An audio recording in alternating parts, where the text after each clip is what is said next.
Salut à tous et bienvenue. Et si je vous disais qu'on utilise un concept mathématique assez pointu tous les jours, sans même s'en rendre compte?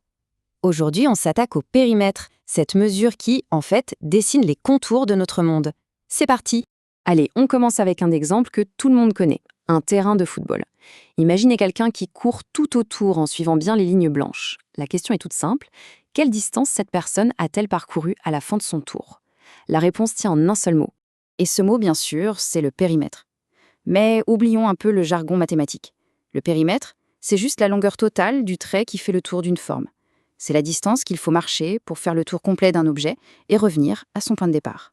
Tout simplement.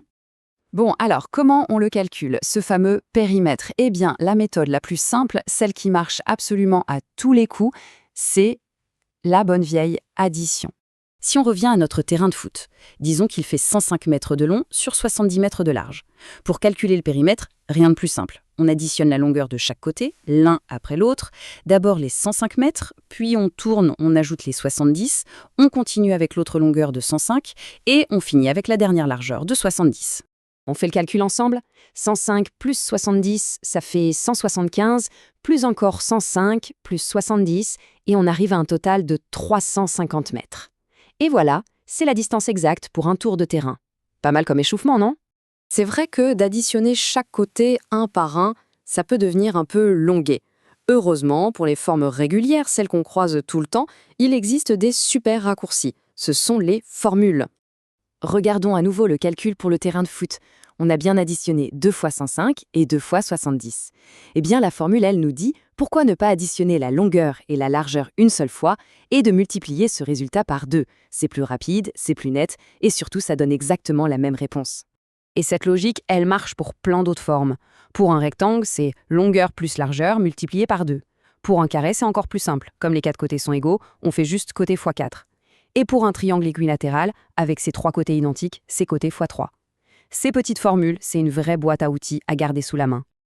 Mais attention, petit piège. Les formules, ça ne marche que pour les formes bien régulières, bien propres. Mais si on tombe sur une forme un peu bizarre, comme celle-ci, avec des côtés de toutes les tailles, eh bien là, on revient à la base. Pour une forme comme ça, il n'y a pas de formule magique. La seule solution, c'est de prendre son temps et d'additionner chaque côté l'un après l'autre. 75 plus 35, puis on ajoute 42, puis 10, et ainsi de suite, jusqu'à arriver au total de 185 mètres. C'est bien la preuve que l'addition, c'est la méthode universelle du périmètre. Ok, maintenant que les bases sont posées, on va tester tout ça avec un cas pratique. Un peu tordu, je préviens. Bienvenue dans l'énigme de l'appartement. Alors, imaginez un appartement tout à fait normal. Dedans, il y a plusieurs pièces, une salle de bain, une cuisine, un salon et disons 3 chambres.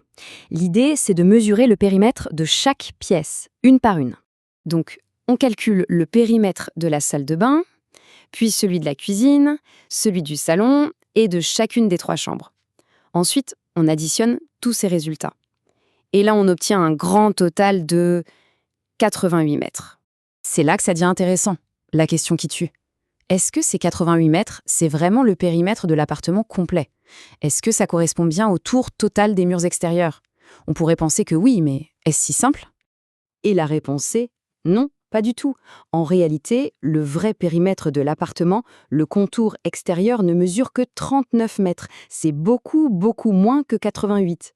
Alors comment on explique un écart pareil? L'explication, elle est là.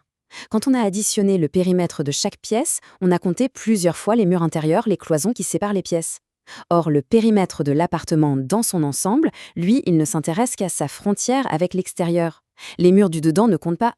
Et cette petite énigme de l'appartement, elle nous mène tout droit à la conclusion, la seule chose qu'il faut absolument retenir, la règle d'or du périmètre. Et cette règle, la voici. Le périmètre, c'est la mesure de la frontière extérieure d'une forme. C'est tout. Il se moque complètement de ce qui se passe à l'intérieur. C'est la ligne qui sépare une zone du reste du monde. Rien de plus, rien de moins. Pour finir, une petite question pour la route. Regardons autour de nous, là, maintenant. Quelle est la forme de la pièce dans laquelle on se trouve? Sans même sortir 1 mètre, juste essayer de visualiser cette ligne qui en fait le tour. C'est la meilleure façon de voir que ce concept mathématique est partout autour de nous. Merci d'avoir suivi cette analyse et à très bientôt!